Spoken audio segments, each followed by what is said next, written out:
ಜಾನಪದಗೆ ಅದೇ ಆದಂತ ಪರಂಪರೆ ಮತ್ತು ಕಲೆ ಮತ್ತು ಸಂಸ್ಕೃತಿ ಇದೆ. ಮತ್ತೆ ಅಷ್ಟೇ ಅವರು ಅದನ್ನ ತಾತ್ಕಾಲಿಕವಾಗಿ ಒಂದು ಮನರಂಜನೆಗಾಗಿ ಜಾನಪದವನ್ನ ಹುಟ್ಟಾಕಿಲ್ಲ.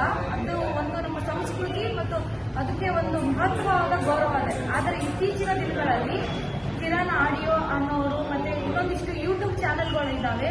ಅವರು ಹೆಣ್ಮಕ್ಳು ಅನ್ನದೆ ಅವರು ಬಂದಾಗೆಲ್ಲ ಜಾನಪದ ಗೀತೆಗಳನ್ನ ಮಾಡಿ ಆಡಿಯೋನ ಬಿಟ್ಟಿದ್ದಾರೆ ಸೋಷಿಯಲ್ ಮೀಡಿಯಾದಲ್ಲಿ. ಬಟ್ ನಮ್ಮ ಉತ್ತರ ಕರ್ನಾಟಕದಲ್ಲಿ ಜನ ಅದನ್ನ ಅದು ಸರಿ ಇದೆನೋ ತಪ್ಪಿದೇನೋ ಅಂತ ಆಲಿಸುವಷ್ಟು ಜ್ಞಾನ ಇಲ್ಲ. ಅಂದ್ರೆ ಟ್ರ್ಯಾಕ್ಟರ್ ಅಲ್ಲಿ ಮತ್ತು ಆಟೋದಲ್ಲಿ ಅದನ್ನ ಹಾಕೊಂಡು ಜೋರಾಗಿ ಸ್ಪೀಕರ್ ಇಟ್ಕೊಂಡು ಪಬ್ಲಿಕ್ ಆಗಿ ಅದನ್ನ ಸಾಂಗ್ ಕೇಳಿಸ್ತಾ ಇದ್ದಾರೆ. ಬಟ್ ಆ ಹಾಡಿಂದ ಹೆಣ್ಮಕ್ಳಿಗೆ ಬಹಳ ಮುಜುಗರ ಆಗಿದೆ ಮತ್ತೆ ಅವರ ಮಾನ ಮರ್ಯಾದೆಗೆ ಧಕ್ಕೆ ಆಗ್ತಾ ಇದೆ. ದಯವಿಟ್ಟು ಸಾಂಗ್ ಬರೆಯೋರು ಜನಪದ ಗೀತೆಯನ್ನ ಗೌರವಿಸ್ತಾ ಇದೀವಿ. ನಾವು ಯಾವತ್ತೂ ಈ ತರ ಯಾರು ಹೆಣ್ಮಕ್ಳಿಗೆ ಅಶಬ್ದವಾಗಿ ಶಬ್ದವನ್ನು ಬಳಸುವುದರ ಮುಖಾಂತರ ನೀವು ಫೇಮಸ್ ಆಗಕ್ಕೆ ಹೋಗಬೇಡಿ.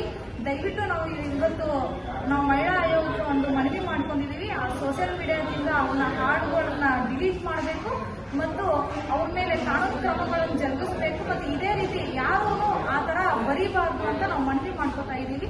ದಯವಿಟ್ಟು ಎಚ್ಚೆತ್ತುಕೊಳ್ಳಿ. ಹೆಣ್ಮಕ್ಳಿಗೆ ಗೌರವ ಇದೆ, ಅವ್ರದ್ದೇ ಆದಂತ ಮಾನ ಮತ್ತು ಮರ್ಯಾದೆ ಮತ್ತೆ ನಮ್ಮ ದೇಶದಲ್ಲಿ ಹೆಣ್ಮಕ್ಳಿಗೆ ಅಪಾರವಾದ ಒಂದು ಗೌರವ ಕೊಟ್ಟಿದ್ದೀವಿ. ಬರೀ ಅದು ಭಾಷಣಕ್ಕೆ ಮಾತ್ರ ಸೀಮಿತ ಆಗಬಾರ್ದು.